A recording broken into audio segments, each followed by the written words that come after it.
पाकिस्तान के अंदर बतौर नासूर तस्वुर किया जाए। ये क्या कर रहे हैं, ये क्या पैगाम दे रहे हैं? पाकिस्तान की स्टेट को इतना कमजोर मत समझा जाए कि वो रिटेलिएट नहीं कर सकती। लोगों ने निकलना था, निकलना है और निकलेंगे। खड़े आए, साफ हाउस के बाहर भी खड़े और जगहों पर भी खड़े, बाहर निकलो। Imran Khan is ruling the hearts of the people of Pakistan. कोई भी कुव्वत, कोई भी इदारा इनको दोबारा इख्तिदार में लाने के लिए कोई दाव पेश करता है, वो भी इसी तरह मुजरिम होगा जितना कि ये जमात खुद एक मुजरिम जमात है।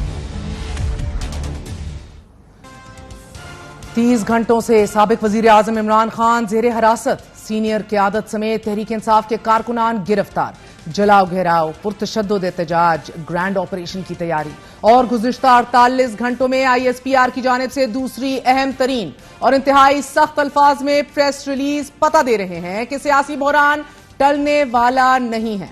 ISPR की जानिब से जारी होने वाली प्रेस रिलीज के मुताबिक साबिक वजीर आजम को इस्लामाबाद हाई कोर्ट से कानून के मुताबिक हिरासत में लिया गया।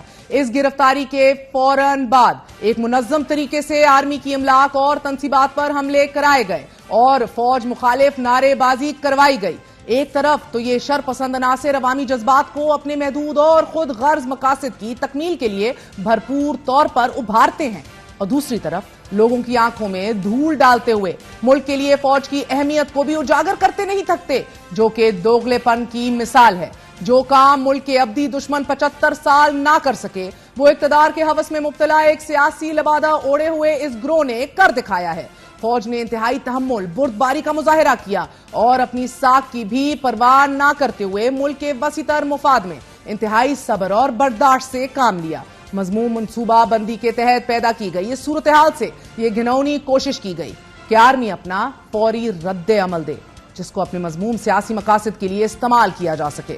आर्मी के मैच्योर रिस्पॉन्स ने इस साजिश को नाकाम बना दिया।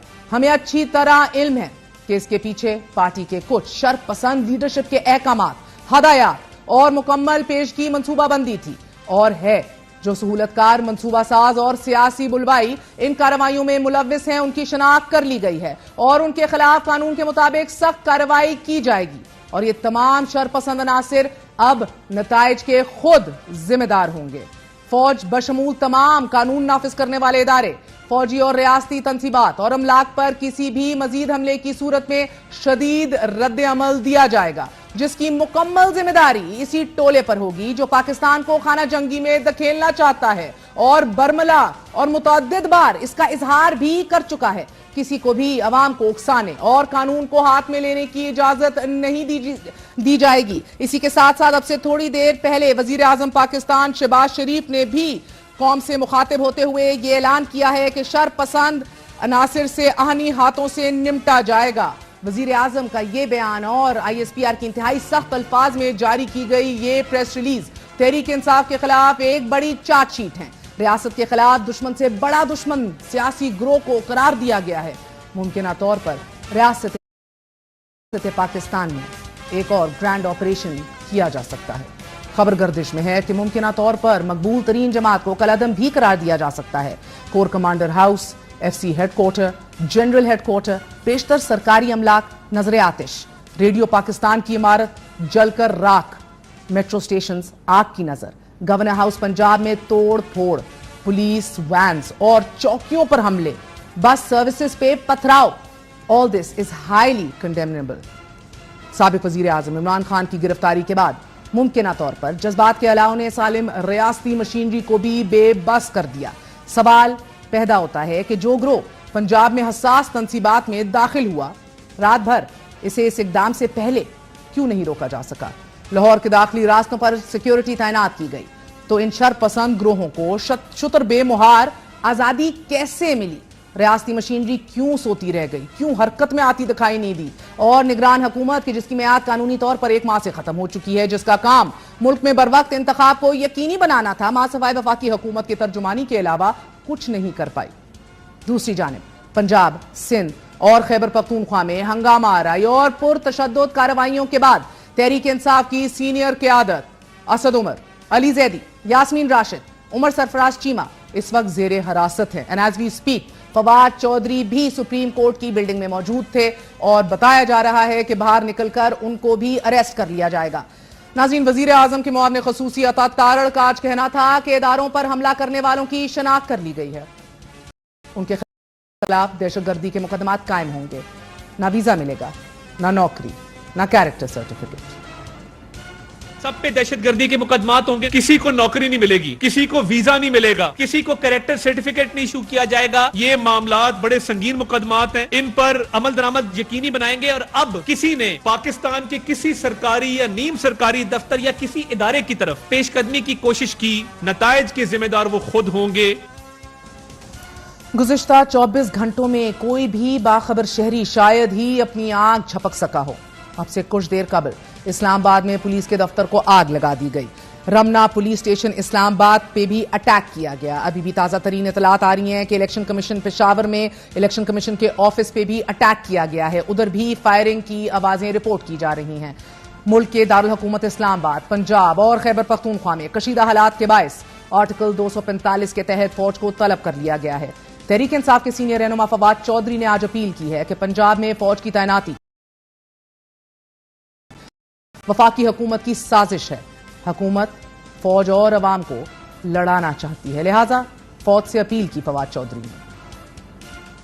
फौज को बुला के अवाम और फौज को एक दूसरे के सामना खड़े करने की कोशिश की है। मैं फौज से अपील करता हूं, जनरल आसिम मुनीर साहब से गुजारिश करता हूं, मैं डीजीआई से रिक्वेस्ट कर पाकिस्तान फौज के कमांडर से रिक्वेस्ट करता हूं, पाकिस्तान की फौज को इस साजिश का हिस्सा ना बनने दें।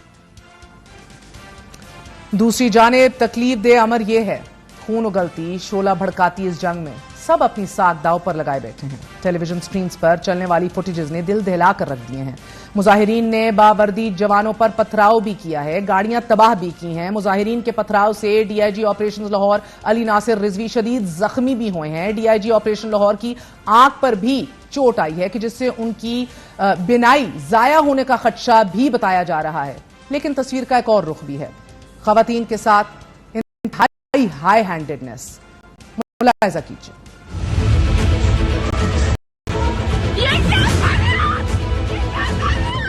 लेडीज है।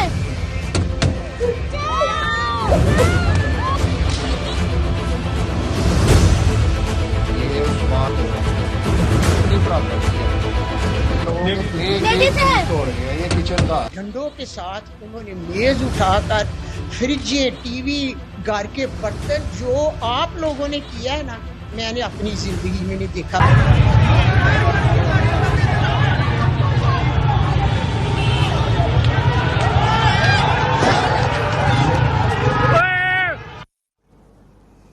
एक नौजवान खातून एहतजाज करते हुए अपना दुपट्टा उतार कर फेंक देती है। यह एक साइन होता है कि जब औरत अपनी चादर उतार कर फेंक दे तो दुश्मन की तनी हुई बंदूकें भी खाम हो जाती हैं। मगर ये लज्जा-खेज मनाजिर लाहौर के हैं। निहत्ती खातून के दुपट्टा उतार कर फेंक देने के बावजूद पंजाब पुलिस के एहलकारों ने उसे बालों से पकड़कर घसीटा, उसे हिरासत में ले लिया।